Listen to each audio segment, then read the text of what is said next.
भारत की पारंपरिक जमीन में कई ऐसे राज दफन हैं जो कई वर्षों या कहें सदियों के बाद भी आज भी उसी तरह ताजा और अनसुलझे हैं जितना पहले कभी हुआ करते थे।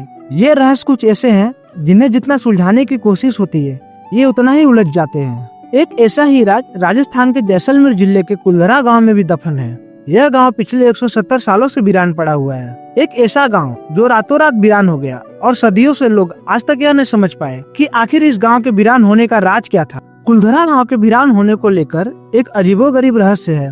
दरअसल कुलधरा गांव की कहानी शुरू हुई थी आज से करीब 200 साल पहले, जब कुलधरा खंडहर नहीं था बल्कि आसपास के 84 गांव पालीवाल ब्राह्मणों से आबाद हुआ करते थे।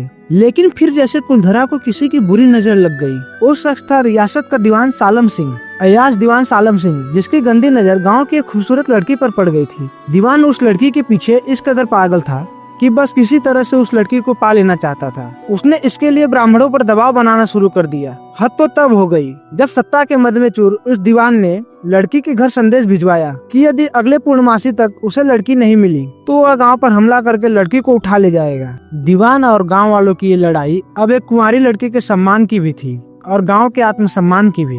गांव के चौपाल पर पालीवाल ब्राह्मणों की बैठक हुई और 5000 से ज्यादा परिवारों ने अपने सम्मान के लिए रियासत छोड़ने का फैसला ले लिया। कहा जाता है कि निर्णय लेने के लिए सभी 84 गांव वाले एक मंदिर पर इकट्ठा हो गए और पंचायतों ने फैसला किया कि कुछ भी हो जाए अपनी लड़की उस दीवान को नहीं देंगे। अगली शाम कुलधरा कुछ यूं वीरान हुआ कि आज परिंदे भी उस गांव की सरहदों में दाखिल नहीं होते। कहते हैं कि गांव छोड़ते वक्त उन ब्राह्मणों ने इस जगह को श्राप दे दिया था। आपको बता दें कि बदलते वक्त के साथ 82 गांव तो दोबारा बस गए, लेकिन 2 गांव कुलधरा और खाम्बा तमाम कोशिशों के बाद भी आज तक आबाद नहीं हुए। ये गांव अब भारतीय पुरातत्व विभाग के संरक्षण में है, जिसे दिन की रोशनी में सैलानियों के लिए खोल दिया जाता है, लेकिन शाम होने के बाद फिर कुलधरा में सन्नाटा पसर जाता है। कहा जाता है कि यह गाँव रूहानी ताकतों के कब्जे में है।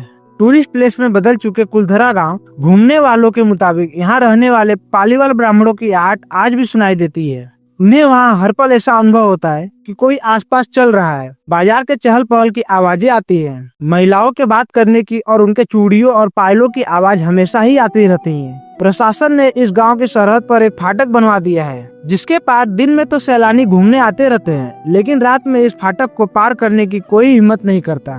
कुलधरा गाँव में एक मंदिर है जो आज भी श्राप से मुक्त। एक खामोश गलियारे में उतरती कुछ सीढ़ियां भी है। कहते हैं शाम ढलने के बाद अक्सर यहाँ कुछ आवाजें सुनाई देती है। लोग मानते हैं कि वो आवाज 18वीं शताब्दी का वो दर्द है जिनसे पालीवाल ब्राह्मण गुजरे थे। गांव के कुछ मकान हैं जहाँ रहस्यमय परछाई अक्सर नजर आते हैं। दिन की रोशनी में सब कुछ इतिहास की किसी कहानी जैसा लगता है, लेकिन शाम ढलते ही कुलधरा के दरवाजे बंद हो जाते हैं और दिखाई देता है रूहानी ताकतों का एक रहस्यमय संसार। लोग कहते हैं कि रात के वक्त यहाँ जो भी आया वो हादसे का शिकार हो गया। मई 2013 में दिल्ली से भूत प्रेत और प्रेतात्माओं पर रिसर्च करने वाली पैरानॉर्मल सोसाइटी की टीम ने कुलधरा गांव में रात बिताई।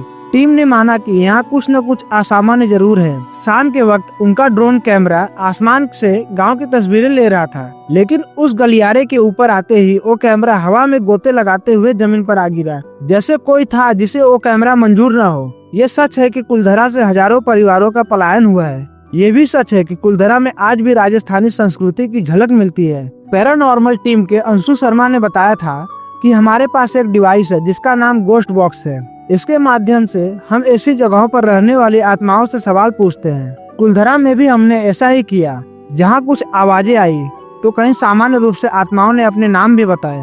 आज भी कुलधरा गांव वीरान है और लोग यहाँ आने से डरते हैं। वह खामोशी, वह रहस्यमय हवाएं और वे शापित आवाजें, क्या हम कभी इनका असली कारण जान पाएंगे या यह गांव हमेशा के लिए एक रहस्य बन गया है? इसका जवाब आप कमेंट में जरूर बताइएगा।